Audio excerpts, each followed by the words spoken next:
ನನ್ನ ಹೆಸರು ನವೀನ್ ಗೌಡ ಅಂತ ಹೇಳಿ. ನಾನು ಶಿಫ್ಟ್ ಗಾಡಿ ಓಡಿಸ್ತಾ ಇದ್ದೀನಿ. ಶಿಫ್ಟ್ ಡೀಸರ್ ಬ್ಯಾಂಗ್ಳೂರಲ್ಲಿ 2018 ಓಡಿಸ್ತಾ ಇದ್ದೀನಿ. ಇಷ್ಟ ದಿವಸ ಅಗ್ರಿಗೇಟರ್ ಕಂಪ್ನಿ ಓಡಿಸೋತ್ ಹೋಗಿದೀವಿ. ಇವಾಗ ಒಂದ್ ಸ್ವಲ್ಪ ಟೋನರ್ ಅಂತ ಒಂದ್ ಸಂಸ್ಥೆ ಬಂದು ಅದ್ರಲ್ಲಿ ಮೀಟರ್ ಹಾಕೊಂಡು ಮಾಡ್ತಾ ಇದೀವಿ. ಸ್ವಲ್ಪ ಪರವಾಗಿಲ್ಲ. ವ್ಯತ್ಯಾಸ ಅಂದ್ರೆ ಅದು ಅಗ್ರಿಗೇಟರ್ ಅಲ್ಲಿ ಎಸ್ಟಿಮೇಟೆಡ್ ಪ್ರೈಸ್, ಇದ್ರಲ್ಲಿ ನಮ್ಗೆ ಗವರ್ಮೆಂಟ್ ನಿಗದಿತ ರೇಟ್ 24 ರೂಪಾಯಿ ಕಿಲೋಮೀಟರ್. ನಾವು 2 ಅಗ್ರಿಗೇಟರ್ ಕಂಪ್ನಿಲಿ ವರ್ಕ್ ಮಾಡಿದೀನಿ. ಒಂದ್ರಲ್ಲಿ ಟೋಟಲ್ 52 ಟ್ರಿಪ್ ಮಾಡಿದೀನಿ. ಒಂದ್ರಲ್ಲಿ 22 ಮಾಡಿದೀನಿ. ಇನ್ನೊಂದ್ರಲ್ಲಿ 30. ಸರಿ, ಇನ್ನೊಂದ್ರ ನೋಡ್ತಾ ಇದ್ದೀನಿ ಅದನ್ನ. ಒಂದ್ರಲ್ಲಿ 22 ಮಾಡಿದೀನಿ, ಒಂದ್ರಲ್ಲಿ 30 ಮಾಡಿದೀನಿ. ಗಾಡಿ ಲೆಕ್ಕ ಅಂದ್ರೆ ನನಗೆ ಇವಾಗ ಇಷ್ಟ ದಿನ ಸಿಗ್ತಾ ಇರ್ಲಿಲ್ಲ ಗಾಡಿ ಎಷ್ಟು ಓಡ್ತಾ ಇದೆ ಅಂತ. ನಾವು ಮಾಮೂಲಿ ಮೀಟರ್ ನೋಡ್ತಾ ಇದ್ವಿ, ಸುಮ್ನೆ ಆಗೋದು. ಬಟ್ ಡ್ಯೂಟಿಲಿ ಏನು ಆಗುತ್ತೆ ಅನ್ನೋದು ನಮಗೆ ಬೇಸಿಕ್ ಗೊತ್ತಾಗ್ತಾ ಇರ್ಲಿಲ್ಲ. ಈ ಟೋನರ್ ಸಂಸ್ಥೆಯಲ್ಲಿ ಇವಾಗ ಅದು ಬಂದಿರೋದ್ರಿಂದ ಆಸ್ ಬರ್ ಕರೆಕ್ಟ್ ಆಗಿ 1574 ಕಿಲೋಮೀಟರ್ ಡ್ಯೂಟಿ ಓಡಿಸಿದೀನಿ. ಇಷ್ಟು 52 ಟ್ರಿಪ್ ಅಲ್ಲಿ 7 ದಿನದಲ್ಲಿ 1 ವೀಕ್ ಅಲ್ಲಿ 78 ಅವರ್ಸ್ ಇಷ್ಟು ಸಮೇತ ಟೋನರ್ ಆಪಲ್ ನೀಟಾಗಿ ಶೋ ಆಗ್ತಾ ಇದೆ. ಇಷ್ಟು ದಿವಸ ಎಷ್ಟು ಅವರ್ ಮಾಡ್ತಿದ್ದೀನಿ ಅಂತಾನೆ ನನಗೆ ಗೊತ್ತಾಗ್ತಿರ್ಲಿಲ್ಲ. ಡೇ ಬಂದು ಮ್ಯಾಕ್ಸಿಮಮ್ ಒಂದು 11ರಿಂದ 12 ಅವರ್ ತನಕ ಮಾಡಿದೀವಿ. ಒಂದರಲ್ಲಿ ನಾನು ಬಂದು 14,000 ಒಂದು ಅಗ್ರಿಗೇಟರ್ ಕಂಪ್ನಿಲಿ 14,802 ರೂಪಾಯಿ ಮಾಡಿದೀನಿ. ಇನ್ನೊಂದು ಅಗ್ರಿಗೇಟರ್ ಕಂಪ್ನಿಲಿ 16,803 ರೂಪಾಯಿ ಮಾಡಿದೀನಿ. ಸರಿನಾ ಸರ್? ಟೋಟಲ್ 31,605 ರೂಪಾಯಿ ಅರ್ನ್ ಮಾಡಿದೀನಿ ಈ ವೀಕಲ್ಲಿ ಅಗ್ರಿಗೇಟರ್ ಕಂಪ್ನಿಲಿ. ಅದಕ್ಕೂ ಇದಕ್ಕೂ ಡಿಫ್ರೆನ್ಸ್ ತಗೊಂಡ್ರೆ ಅದರಲ್ಲಿ ಪರ್ ಕಿಲೋಮೀಟರ್ 24 ರೂಪಾಯಿ ಹಂಗೆ ನಾನು ಅಮೌಂಟ್ ತಗೊಂಡಿದ್ದೀನಿ. ಟೋಟಲ್ 37,781 ರೂಪಾಯಿ ಮಾಡಿದ್ದೀನಿ ಟೋಟಲ್ ಅಲ್ಲಿ. ಕಸ್ಟಮರ್ಗೆ ಅರಿವು ಮೂಡಿಸಿ ಅವ್ರಿಗೆ ಯಾವ ತರ ನಾನು ಎಕ್ಸ್ಪ್ಲೈನ್ ಮಾಡ್ಬೇಕು, ಗೌರ್ಮೆಂಟ್ ಏನು ಆಧಾರಿತ ನಮ್ಗೆ ಇವಾಗ 24 ರೂಪಾಯಿ ಕಿಲೋಮೀಟರ್ ಏನ್ ಬೇಸ್ ಫಿಕ್ಸ್ ಮಾಡಿದ್ಯಾ ಅದನ್ನ ಅವ್ರಿಗೆ ಅರಿವು ಮೂಡಿಸಿ ಟೋನರ್ ಆಪಲ್ ಮೀಟರ್ ಹಾಕೊಂಡು ಅಷ್ಟೂನು ಈ 37,781 ರೂಪಾಯಿನೂ ನಾನು ವಸೂಲು ಮಾಡಿದ್ದೀನಿ. ಖರ್ಚು ಅಂದ್ರೆ ಯಾಕೆ ಕೇಳ್ತೀರಾ? ತಗೊಳ್ಳಿ ಹೇಳ್ತೀನಿ ಖರ್ಚು. ಅದರಲ್ಲಿ ಡೀಸೆಲ್ ಇವಾಗ ಅಷ್ಟು ಕಿಲೋಮೀಟರ್ ಓಡಿಸೋದಕ್ಕೆ ಡೀಸೆಲ್ ನಾವು ಮ್ಯಾಕ್ಸಿಮಮ್ ಅಂದ್ರೆ ಒಂದು 10,000 ರೂಪಾಯಿ ಡೀಸೆಲ್ ಹಾಕ್ಸಿದೀನಿ. ವೆಹಿಕಲ್ ಸರ್ವಿಸ್ಗೆ ಇವಾಗ ಪರ್ ಕಿಲೋಮೀಟರ್ 3 ರೂಪಾಯಿ ಅಂತ ತೆಗೆದ್ರು 1 ವೀಕಿಗೆ 4,500 ರೂಪಾಯಿ ಆಗುತ್ತೆ. ತಿರ್ಗಾ ಡಾಕ್ಯುಮೆಂಟ್ಸ್ ಖರ್ಚು ಅಂತ ತೆಗೆದ್ರೆ ವೀಕಿಗೆ ತಿರ್ಗಾ ಮಂತಿಗೆ ಆಗ್ತಾ ಇಲ್ಲ, 1 ವೀಕಿಗೆನೆ 1,500 ರೂಪಾಯಿ ಆಗುತ್ತೆ. ನಾನು ದಿನಕ್ಕೆ 10ರಿಂದ 12 ಅವರ್ ದುಡಿದ್ರು ಸಮೇತ ನಾನು 1,000 ರೂಪಾಯಿ ಸಂಬಳ ಅಷ್ಟೇ ನಾನು ತಗೊಂಡ್ರು ವಾರಕ್ಕೆ 7,000 ರೂಪಾಯಿ ಅದೇ ಮೈನಸ್ ಆಗ್ತಾ ಇದೆ. ಇನ್ನ EMI ಗಾಡಿ EMI 17,000 ಚಿಲ್ಲರೆ ಇದೆ. ಅದರಲ್ಲಿ 1 ವೀಕ್ ಕ್ಯಾಲ್ಕುಲೇಷನ್ ಆಗಿ ತಗೋರು 4,200 ರೂಪಾಯಿ ಆಗುತ್ತೆ.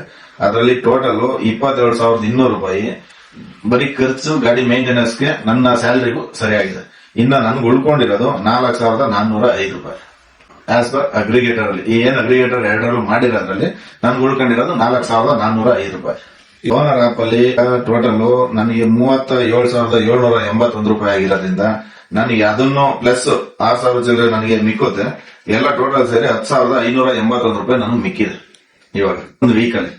ನನಗೆ ಆಸ್ ಪರ್ ಇಲ್ಲಿ ಕಿಲೋಮೀಟರ್ ಎಷ್ಟು ಓಡ್ತಾ ಇದೆ, ನಾನು ಎಷ್ಟು ಡೀಸೆಲ್ ಹಾಕಿಸ್ತಾ ಇದ್ದೀನಿ, ನನ್ ಗಾಡಿ ಎಷ್ಟು ಓಡ್ತಾ ಇದೆ ಅನ್ನೋದು ನನಗೆ ಗೊತ್ತಾಗ್ತಾ ಇರ್ಲಿಲ್ಲ. ಇವಾಗ ಟೋನರ್ ಯೂಸ್ ಮಾಡ್ತಾ ಇರೋದ್ರಿಂದ ನನಗೆ ಪ್ರತಿಯೊಂದು ಲೆಕ್ಕ ಸಿಗ್ತಾ ಇದೆ. ನಾನು ಎಷ್ಟು ಅವರ್ ಡ್ಯೂಟಿ ಮಾಡಿದ್ದೀನಿ, ಎಷ್ಟು ಕಿಲೋಮೀಟರ್ ಗಾಡಿ ಓಡ್ತಾ ಇದೆ, ನಾನು ಏನೇನು ಸರ್ವಿಸ್ ಎಷ್ಟು, ಪ್ರತಿಯೊಂದು ಇವಾಗ ನಾನು ಇಷ್ಟ ದಿವಸ ಏನು ಲೆಕ್ಕ ಬರೀತಾ ಇರ್ಲಿಲ್ಲ. ಇದ್ರಲ್ಲಿ ಯಾವಾಗ ನಾನು ಲೆಕ್ಕ ತೋರ್ಸಕ್ ಸ್ಟಾರ್ಟ್ ಆಯ್ತು, ನಾನು ಪ್ರತಿಯೊಂದು ಲೆಕ್ಕ ಬರೆದು ಇವಾಗ ಎಷ್ಟು ನನ್ಗೆ ಉಳಿತಾಯ ಆಗ್ತಾ ಇದೆ ಅಂತ ಟೋನರ್ ಕಂಪ್ನಿಯಿಂದ ನನಗೂ ಅರಿವು ಮೂಡಿದೆ. ಟೋನರ್ ಬರೋಕ್ಕಿಂತ ಮುಂಚೆ ನನ್ಗೆ ಏನು ಕ್ಲಾಸ್ ಆಗ್ತಾ ಇತ್ತು ಅಂದ್ರೆ ನನಗೆ ಕರೆಕ್ಟ್ ರೇಟ್ ಕೊಡ್ತಾ ಇರ್ಲಿಲ್ಲ. ಕಸ್ಟಮರ್ ಏನ್ ಮಾಡೋರು 4 ಆಪಲ್ಲಿ ಬುಕ್ ಮಾಡೋರು. ನಾವ್ ಇಲ್ಲಿಂದ 2.5 ಕಿಲೋಮೀಟರ್ ಪಿಕಪ್ ಹೋಗಿ ಅಲ್ಲಿ ಕ್ಯಾನ್ಸಲ್ ಮಾಡೋರು, ಅದು ಅರ್ಧ ಡೀಸೆಲ್ ವೇಸ್ಟ್. ನೆಕ್ಸ್ಟ್ ನಮ್ಗೆ ಮೇನ್ ರೇಟ್ ಇಲ್ಲ. ರೇಟ್ ಇಲ್ಲದೆ ಇರೋ ಕಾರಣ ನಮ್ಗೆ ಪ್ರತಿಯೊಂದು ಇನ್ನೂ ಜಾಸ್ತಿ ದುಡ್ದಿರೋದ್ರಲ್ಲಿ ಎಕ್ಸ್ಟ್ರಾ ಖರ್ಚಾಗೋದು. ಬರೀ ಓಡಾಡೋದಕ್ಕೆ ಎಕ್ಸ್ಟ್ರಾ ಖರ್ಚಾಗೋದ್ರಿಂದ ನಮ್ಗೇನು ಉಳ್ಕಂತಾನೆ ಇರ್ಲಿಲ್ಲ. ಅದು ನಮ್ ಪ್ರಾಬ್ಲಮ್. ಹಾಗೆ ಕಿಲೋಮೀಟರ್ ಇವಾಗ ನಮ್ಗೆ ಏನಾಗೋದಂದ್ರೆ ನಮ್ಗೆ 15 ಕಿಲೋಮೀಟರ್ ತೋರಿಸಿರೋನು ಡ್ಯೂಟಿಲಿ, ಆದ್ರೆ 24-25 ಕಿಲೋಮೀಟರ್ ಡ್ಯೂಟಿ ಮಾಡ್ಸಿರೋನು. ನಮ್ಗೆ ಅದು ಗೊತ್ತಾಗ್ತಾ ಇರ್ಲಿಲ್ಲ. ಯಾಕೆ ಅಂದ್ರೆ ಬಿಡು ಅವ್ನು ಕೊಟ್ಟಿರೋ ಏನು ಅವ್ನು ತೋರಿಸಿರೋ ನಮ್ಗೆ 15 ಕಿಲೋಮೀಟರ್ ಅಂತ ಹೇಳ್ಬಿಟ್ಟು OTP ಹಾಕಿ ನೋಡಿದ್ರೆ 24 ಕಿಲೋಮೀಟರ್ ಇರೋದು. ನಾವು ಡ್ರಾಪ್ ಮಾಡೋ ಅಂತ ಸ್ಥಿತಿ ಬಂದಿರೋದು, ಡ್ರಾಪ್ ಮಾಡ್ತಾ ಇದ್ವಿ 24 ಕಿಲೋಮೀಟರ್. ಬಟ್ ಅದೇ ಅಷ್ಟೇ ಅಮೌಂಟ್ ಕೊಟ್ಟಿರೋನು. ಟೋನರ್ ಬಳಸಕ್ ಸ್ಟಾರ್ಟ್ ಆದ್ಮೇಲೆ ನಮ್ಗೆ ಸಂಪಾದನೆ ಜಾಸ್ತಿ ಆಗಿದೆ. ಫಸ್ಟ್ ಆಫ್ ಆಲ್ ಸಂಪಾದನೆ ಜಾಸ್ತಿ ಆಗಿದೆ. ಹಂಗೆ ಕಸ್ಟಮರ್ ನಮ್ಗೆ ಡೈರೆಕ್ಟ್ ಸಿಗ್ತಾ ಇದಾರೆ. ನಮ್ಗೆ ರಿಟರ್ನ್ ಕಸ್ಟಮರ್ ಬರ್ತದೆ. ಒಂದು ನಾನು ಏನು ಲೆಕ್ಕಾಚಾರ ಮೇನು ಲೆಕ್ಕ ಪ್ರತಿಯೊಂದು ಲೆಕ್ಕ ಸಿಗ್ತಾ ಇದೆ ನಮ್ಗೆ. ಆಮೇಲೆ ನಮ್ಗೆ ಬಿಸ್ನೆಸ್ ಇಂಪ್ರೂವ್ ಆಗಿದೆ. ಯಾಕಂದ್ರೆ ಡೈರೆಕ್ಟ್ ಕಸ್ಟಮರ್ ಸಿಗೋದ್ರಿಂದ ನಮ್ಗೆ ಬಿಸ್ನೆಸ್ ಇಂಪ್ರೂವ್ ಆಗಿದೆ. ನಮ್ಗೆ ಪ್ರತಿಯೊಂದು ನನ್ನ ಹೆಸರಲ್ಲಿ ಬಿಲ್ಲಿಂಗ್ ಕೊಡ್ತಾ ಇದ್ದೀನಿ.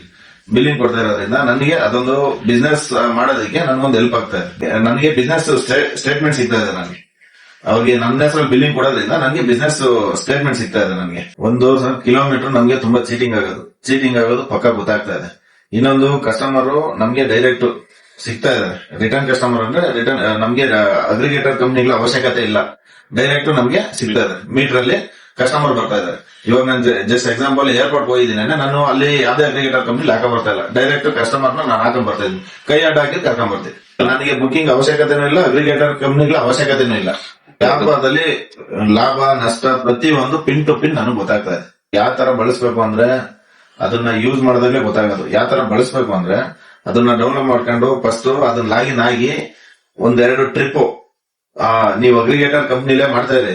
ಆ ಟ್ರಿಪ್ ಸ್ಟಾರ್ಟ್ ಮಾಡ್ಬೇಕಾದ್ರೆ ಈ ಟೋನರ್ ಆಪ್ ಅಲ್ಲಿ ಟ್ರಿಪ್ ಸ್ಟಾರ್ಟ್ ಮಾಡ್ಕೊಂಡು ಹೋಗಿ ಆ ಬಿಲ್ಲು ಈ ಬಿಲ್ಲು ನೋಡಿ, ನಿಮ್ಗೆ ಅರಿವಾಗ್ತದೆ ನಾನು ಏನ್ ತಪ್ಪು ಮಾಡ್ತಾ ಇದ್ದೀನಿ ಅಂತ. ಅವಾಗ ಗೊತ್ತಾದ ಮೇಲೆ ನಿಮ್ಗೆ ಅರಿವಾಗ್ತದೆ ನೀವು ಏನು ಬರ್ಬೇಕು ಟೋನರ್ಗೆ ಅಂತ. ಕಸ್ಟಮರ್ ಒಪ್ಕೊಳ್ಳೋದು ಬಿಡೋದು ಸೆಕೆಂಡ್ರಿ. ನಮ್ಮ ಕ್ಲಾರಿಟಿಗೋಸ್ಕರ ನಾವು ಅದನ್ನ ಟೋನರ್ನ ಏನ್ ಟ್ರಿಪ್ ಸ್ಟಾರ್ಟ್ ಮಾಡ್ಕೊಂಡು ಹೋದ್ರೆ ಅದೇ ಅಗ್ರಿಗೇಟರ್ ಕಂಪ್ನಿ ತಗೊಂಡು ಹೋಗಿ ಡ್ರಾಪ್ ಮಾಡಿದಾಗ ನಮ್ಗೆ ಫಸ್ಟ್ ಕಸ್ಟಮರ್ ರಿವ್ಯೂ ಮಾಡಿಸೋದಕ್ಕಿಂತ ಮುಂಚೆ ಫಸ್ಟ್ ನಾವು ತಿಳ್ಕೋಬೇಕು ನಮ್ಗೆ ಏನು ಸರ್ಕಾರ ರೇಟ್ ನಿಗದಿತ ರೇಟ್ ಕೊಟ್ಟಿದ್ಯಾ ಅದು ನಮ್ಗೆ ಬರ್ತಾ ಇದೆಯಾ ಇಲ್ವಾ, ಅದು ಬಂದಿರೋದು ನಮ್ಗೆ ಎಷ್ಟು ಸಿಗ್ಬೇಕಾಯ್ತು, ಇವ್ರು ನಮ್ಗೆ ಎಷ್ಟು ಮೋಸ ಮಾಡ್ತಾ ಇದಾರೆ ಅನ್ನೋದು ನಮ್ಗೆ ಗೊತ್ತಾಗುತ್ತೆ. ಫಸ್ಟ್ ನಾವು ಚೇಂಜ್ ಆಗ್ಬೇಕು, ಆಮೇಲೆ ಕಸ್ಟಮರ್ ಚೇಂಜ್ ಮಾಡ್ಕೊಳ್ಳೋದು. ವ್ಯಾಪಾರಸ್ಥ ಇವಾಗ ಒಬ್ಬ ಡ್ರೈವರ್ ಟೋನರ್ ಆಪಿಗೆ ಬಂದು ವ್ಯಾಪಾರಸ್ಥ ಹೆಂಗ ಆಗ್ತಾನೆ ಅಂದ್ರೆ ಅವನಿಗೆ ಅವನದೇ ಆದಂತ ಹೆಸರಲ್ಲಿ ಬಿಲ್ಲಿಂಗ್ ಹೋಗುತ್ತೆ. ಸರಿನಾ, ಕಸ್ಟಮರ್ ನೇಮ್ ಅಲ್ಲಿ ಬಿಲ್ಲಿಂಗ್ ಕೊಡ್ಬೋದು, ನಮ್ದೇ ಆದಂತ ಟ್ರಾವೆಲ್ಸ್ ಅಲ್ಲಿ ಬಿಲ್ಲಿಂಗ್ ಕೊಟ್ಬಿಟ್ಟು ಅದನ್ನ ತಗೊಂಡ್ ಹೋಗ್ಬಿಟ್ಟು ನಾವು ಬಿಸ್ನೆಸ್ ಪ್ರೂಫ್ ಅಲ್ಲಿ ನಾವು ಬಿಸ್ನೆಸ್ ಅಂತ ಹೇಳ್ಬಿಟ್ಟು ಒಂದು ನಮ್ಗೆ ಪ್ರೂಫ್ ಇರ್ತದೆ, ಹಂಗಾಗಿ ಬಿಸ್ನೆಸ್ ಮ್ಯಾನ್ ಆಗ್ಬೋದು. ಕಿಲೋಮೀಟರ್ ಪ್ರತಿ ಒಂದು ಕಿಲೋಮೀಟರ್ ಪಿನ್ ಟು ಪಿನ್ ಗೊತ್ತಾಗುತ್ತೆ. ಇವಾಗ 4-5ರಲ್ಲಿ ಇವಾಗ ಎಕ್ಸಾಂಪಲ್ 4-5 ಅಗ್ರಿಗೇಟರ್ ಕಂಪ್ನಿಲಿ ವರ್ಕ್ ಮಾಡ್ತಾ ಇರ್ತೀವಿ, ನೆಕ್ಸ್ಟ್ ಟ್ರಾವೆಲ್ಸ್ ಕಡೆಯಿಂದಾನು ಹೋಗ್ತೀವಿ.